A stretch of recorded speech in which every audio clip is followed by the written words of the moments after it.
Hello everyone, this is Pooja Avasthi Shukla from KB Lamahong, Imphal number 3. I welcome you all in class 10. As you all know that one of your subject in class 10 is social science, and this subject is divided in 4 parts.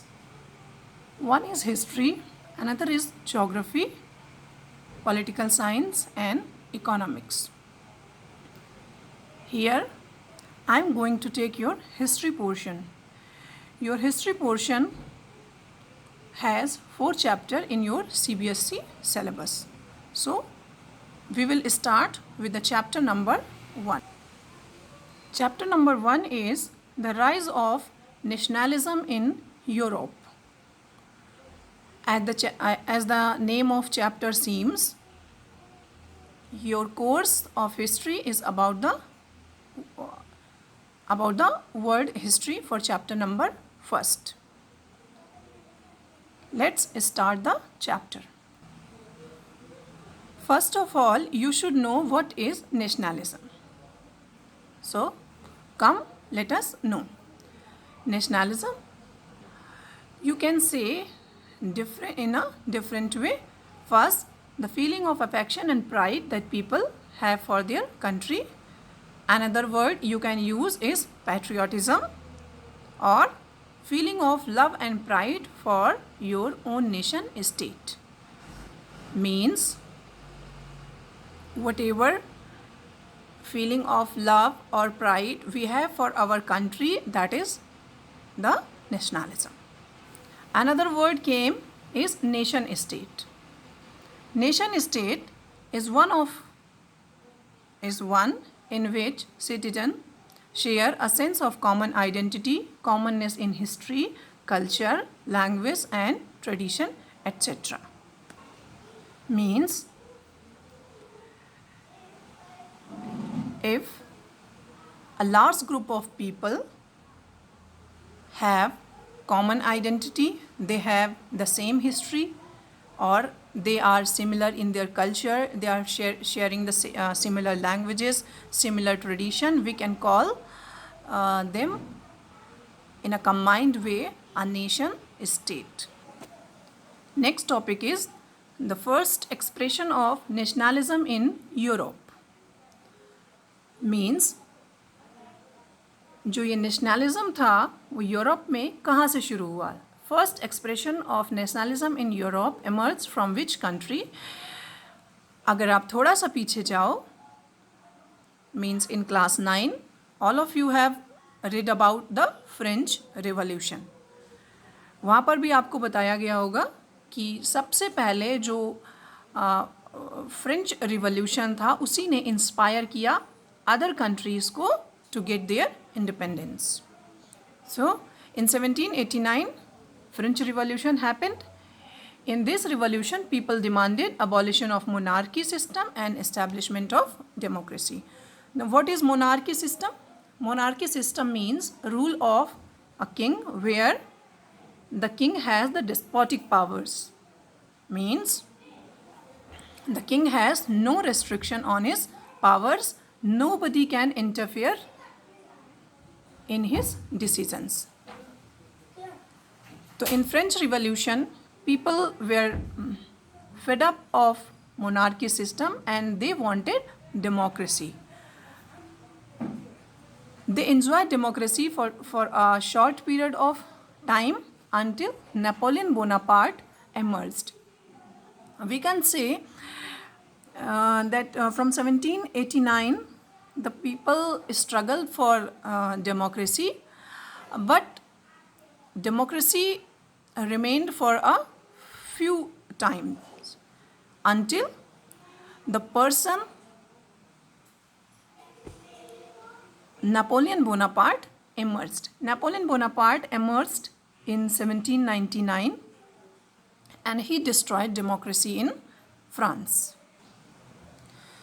तो अभी हमने जाना कि Napoleon Bonaparte ने democracy को destroy कर दिया. But first of all we should know that what were the major changes during French revolution.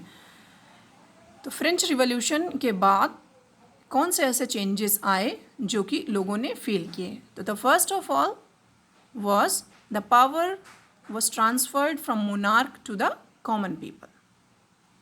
जो पावर थी वो मोनार्क से लेकर के कॉमन पीपल को ट्रांसफ़र हो गई थी. मीन्स अभी जो पीजेंट्स थे और द थर्ड क्लास थी वो थोड़ी सी पावरफुल हो गई. The French people brought new flag. As you know, the flag always shows our identity. So, in this way, French people also introduced a new flag. Third one is French became the national language. Fourth one, new national anthem composed and oath taken. Next one is a state general elected by common people and renamed National Assembly. Sixth one is internal custom duties were abolished. अब अगर इसको हम describe करें तो एक flag लाया गया, then एक national language, another thing was national anthem compose किया गया. और ये तीनों चीज़ें मिला करके अगर हम देखें, अभी थोड़ी देर पहले हमने क्या जाना था, nation state. These all three things are combined in a nation state. जब हम एक कॉमन आइडेंटिटी शेयर करते हैं, it can be in language, also in tradition and also in history. तो वो एक नेशन स्टेट फॉर्म करते हैं. इसके अलावा फ्रेंच रिवॉल्यूशन में फिर क्या लाया गया, फ्रेंच रिवॉल्यूशन के बाद जो स्टेट जनरल थी वो कॉमन पीपल के थ्रू इलेक्टेड होने लगी और उसका नेम क्या रख दिया गया, national assembly. And the last one was जो इंटरनल कस्टम ड्यूटीज़ थी वो अबॉलिश कर दी गई, सो दैट लोगों को ट्रेड करने में ईजीनेस हो गई. थोड़ा सा अगर पीछे चलें, आपको याद हो कि during the French revolution the French society was divided in 3 states. That was first state, second state and third state. तो ये जो थर्ड स्टेट की जो पीपल हैं, they elected, they made the national assembly.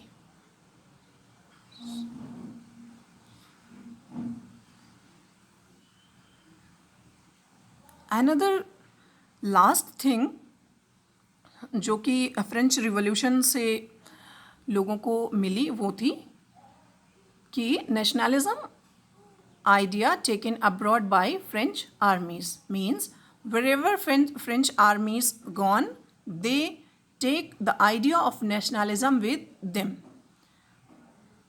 Means in the time period of Napoleon ने जहाँ जहाँ भी इन्वेशन किया, जिन जिन कंट्रीज़ को विन किया अपनी आर्मीज़ को भेज करके, तो आर्मी के साथ ही नेशनलिज्म का आइडिया भी उन कंट्रीज़ में पहुँचा. जैसा कि हम इस चैप्टर में आगे पढ़ेंगे, नेशनलिज्म की फीलिंग जो मोस्टली इमर्ज हुई कहाँ कहाँ पर, in Germany, in Italy, in Britain, in Greece. So all these nations were inspired from the nationalism that came first in the France. Okay, तो नेपोलियन आ गया 1799 में and he ruled till 1815. By the War of Waterloo, he was defeated and his rule was ended.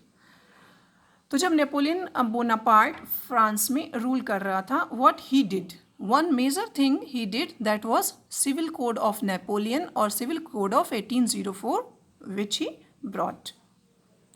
अब इस civil code में क्या था, why it is famous? तो the first thing was that Napoleon established equality before law.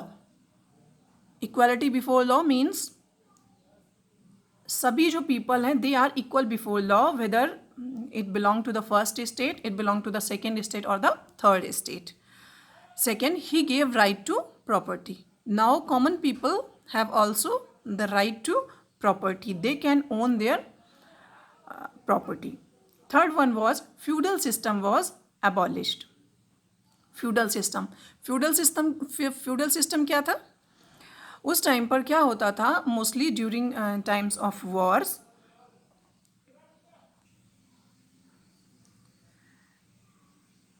people or the peasants or the worker received a piece of land in return for their service for lord or king. Means a piece of land जिस पर वो काम करते थे, जिसको वो own करते थे, और उसके लिए वो किंग को अपनी सर्विसेज प्रोवाइड करते थे. तो इस सिस्टम को भी नेपोलियन बोनापार्ट ने अबॉलिश कर दिया था. Another one, he freed peasants from serfdom. उसने पीजेंट्स को जो फार्मर्स थे उनको सर्फडॉम से फ्री कर दिया. What is serfdom? Serfdom is a forced labour of serfs on the fields of land owners. Serf means the peasants or the farmers. In simple meaning, we can say the agricultural slavery means the peasants who were forced to work in the fields of lords, they will now get free. He removed guild restrictions and he made transport and communication system better.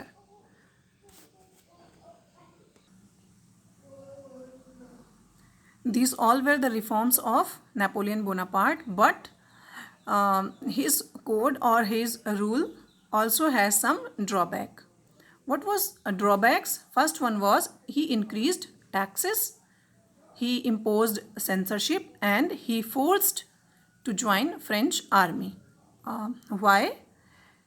He increased taxes so that he can get more money to invasion on the other countries. And he also imposed censorship, means nobody can now write against Napoleon's rule. कोई भी Napoleon के विरुद्ध कुछ भी नहीं लिख सकता था. So that whatever he is saying, that can only be communicated to the subjects and लोग वही सोचें जो नेपोलियन सोचता है. He also forced common people to join French army because he has a dream to be a world leader or to occupy the most portion of the world. वो एक विश्व विजेता बनना चाहता था. इसलिए उसने अपनी आर्मी में बहुत सारे लोगों को फोर्सफुली ज्वाइन करने के लिए प्रेरित किया और इंस्पायर किया एंड ज्वाइन कराया लोगों को. तो these all three were the drawback of Napoleon rule. He increase taxes, he impose censorship and he forced to join French army. Okay, तो जो वीडियो का अदर पार्ट है, आगे हमारा चैप्टर है, उसमें हम नेशनलिज्म के बारे में पढ़ेंगे कि अदर कंट्रीज़ में नेशनलिज्म थ्रू फ्रांस कैसे फैला. Till then, thank you, stay safe and stay at home. Thank you.